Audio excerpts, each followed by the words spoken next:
Awesome. Thank you. So this is actually joint work with that guy and CMOC as well. This is a bit of a weird talk to give it at EC because it kind of does everything backwards. And I'll say what that means in a second. But essentially, normally when we talk about transaction fee mechanism design, we take a transaction fee mechanism, we generalize it appropriately, and then we give some conditions under which it is like reasonable. This is going to be totally the opposite. We're going to start with a problem that we want to solve. Ideally, we could solve if we were kind of the benevolent dictator of blockchains. And then from there, we're going to just kind of turn a crank, and out we're going to get a set of rules, which of course will match the ones that we use in practice just by sheer magic.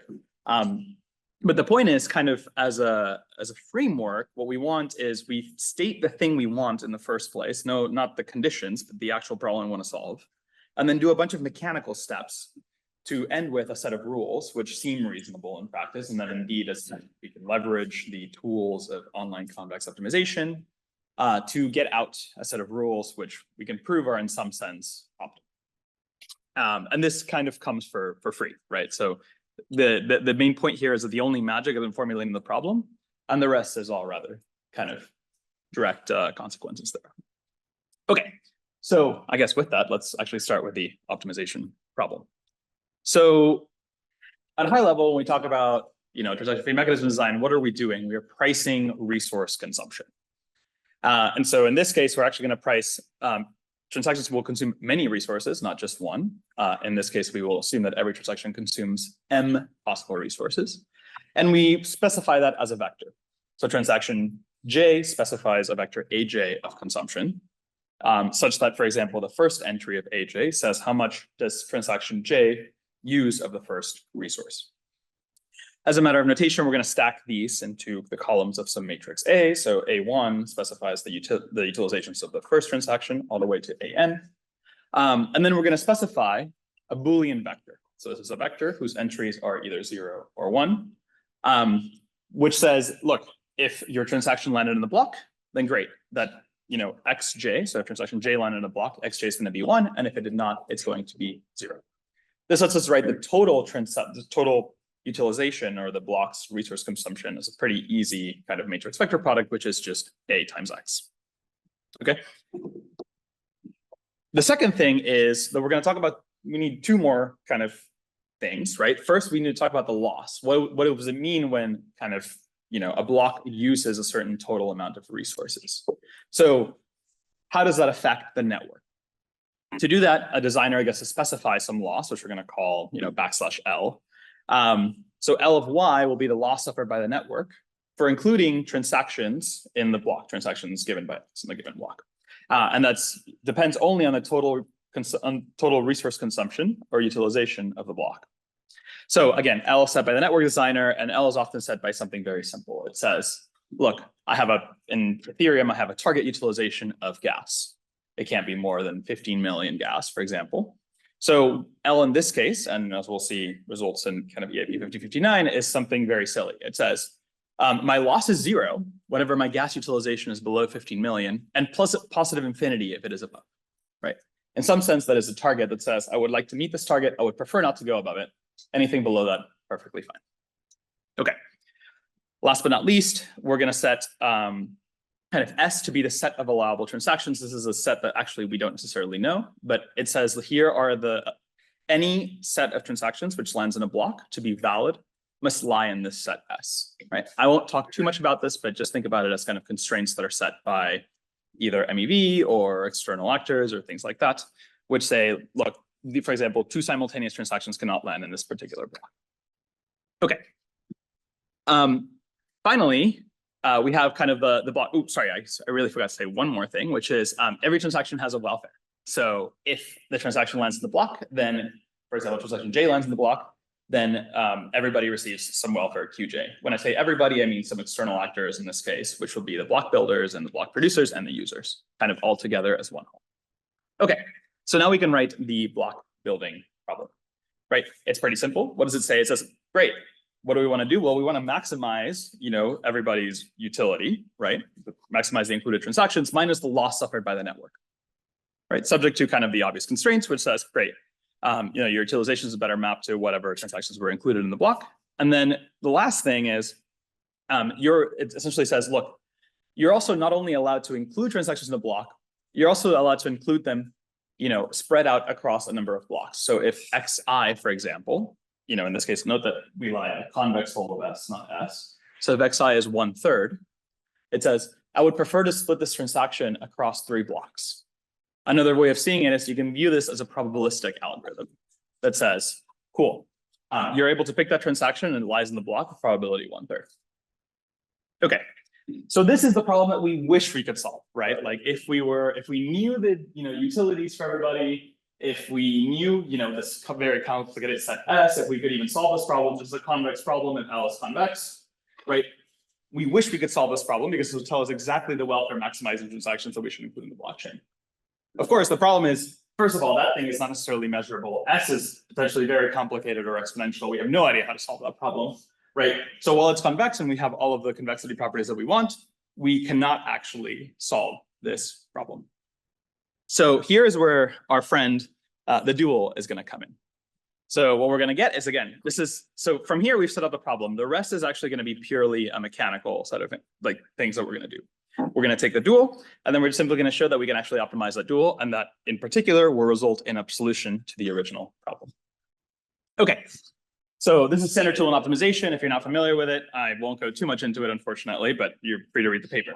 So the only idea here is we have one quality constraint in the original problem, right? Which is that the resource consumption must equal the actual consumption that was used, or the actual resources used by the given transactions. And what we're going to do is we're going to say, cool, you're able to violate that constraint, but I'm going to charge you a price for doing so. And I get to set that price, right? We don't know what it is yet, but it is exists out there somewhere, right? And essentially duality will tell you that if you set the prices correctly, you actually solve the original problem by setting those prices.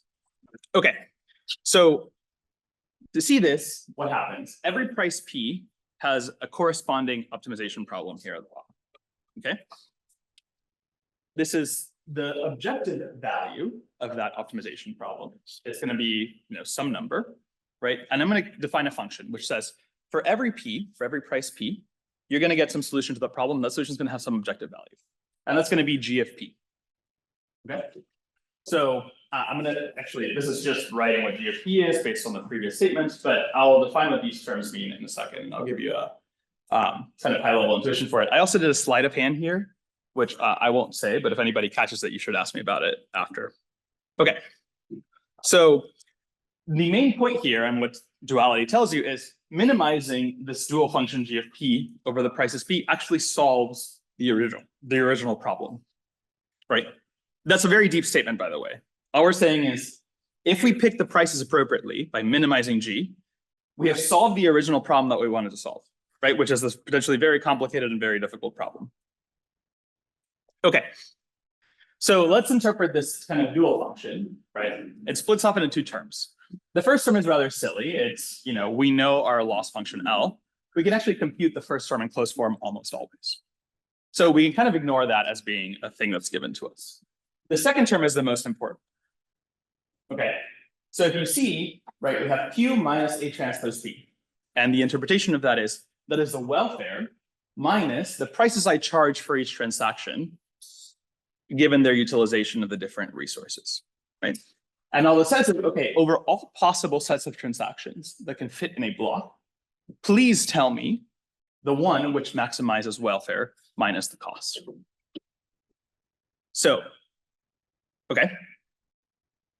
The point is, the second that I set a price and I ask people, hey, okay, build a block based on these prices, right? I can observe this latter quantity in a certain sense. I can observe what transactions actually landed in a given block, right? We can relax this. It doesn't have to be exactly optimal. It can be nearly optimal, et cetera. But the main point is the second that you assign a price and you ask someone, okay, here are your prices for your resources, please build a block with respect to that. You now know, roughly speaking, the utilizations that people will have. Even if, for example, the person assigning the price is not necessarily in a queue, right? Okay. The last ingredient here is that because of this, we can very easily evaluate the gradient of the function G at a specific price. right? So here is this y star as this closed form solution, which you can roughly think of as being, this is the supply available of a given resource relative to the losses at the given prices. In other words, the supply of transaction utilizations that I'm willing to provide, right? And you can think of this as kind of the demand for transactions, right? That actually happened to exist whenever the price P was set. So the second I set prices, there's some induced demand. This is actually exactly what it is. So here, y star will denote kind of the supply, just x star will denote what transactions were included in the block after setting that price. Okay, so now we can get to the final results, right? Great, fine. We have the gradient of the dual function. The next natural thing to do is, does gradient descent work? Or does a multiplicative update based on the gradients work? Of course, the secret is because G is convex, we can just use off-the-shelf tools to prove that this is indeed the case. So here's a setup. It's pretty simple. We start and propose a price for a given block, PT, or block T. We then observe the block that's built, which is X star, right? Again, this is built by somebody else, done in a semi-optimal way, whatever. And therefore, we observe the gradient of this function at a time T. And then all we do is, okay, cool. Based on the observation of the gradient, let's update the prices to a new price, whatever that update is. So importantly, the setup here is you must choose the prices before you observe the gradient. But that's exactly the setup that OCO uses to provide guarantees. So of course, there's many, many simple rules for updating the prices. The first one is, gradient descent. I start with my prices, I observe the gradient, and then I update in the opposite direction. So if my gradient is, yt minus atx star, right? I simply say, okay, multiply that by a small constant and then update the prices in that direction. Another rule, which is, of course, a multiplicative update says, actually, don't just add them, first exponentiate them and then multiply them component-wise. Right, and of course, this is a multidimensional generalization of the IB59 or 4844, which we essentially get for free as kind of saying, here's a reasonable heuristic for minimizing this function. Okay, so these rules have the right behavior. They can be written as a choice rule update, as a merit descent update, as follow regularized leader, pick your favorite flavor. The point is kind of all of these things have a direct OCO result on their convergence, even against kind of arbitrary adversaries, which is very interesting, right? Usually we either assume stochastic adversaries or we assume some sort of bounded notion here. Here it's essentially arbitrary, right? Minus some small conditions on the price. And then the point is, kind of, again, for free, what we get is that the results are actually close to the best possible you can do in hindsight. So if you could actually know what the demand was going to be at all possible future blocks over the window that you're considering, right? It turns out that this is actually as close as you can get with a simple dynamic algorithm that only looks at the utilization for a given block. The second thing, number two, is why is it the tightest? Well, there exists an adversary which essentially matches this gap. This is a stochastic adversary. Similarly, you can prove things like if the utilization is stochastic of the demand, then the price converges to the clearing price, which is kind of well known before that. And the same, this kind of all boils down to saying, look, you can actually do no better given only the included transaction information. So this recovers previous results, such as, let's say, like, for example, it's better to have faster block times, et cetera. But the important point is to make sure any of these things work, you have to set the step size right. And for the details of that, I would highly recommend reading the paper. Thank you.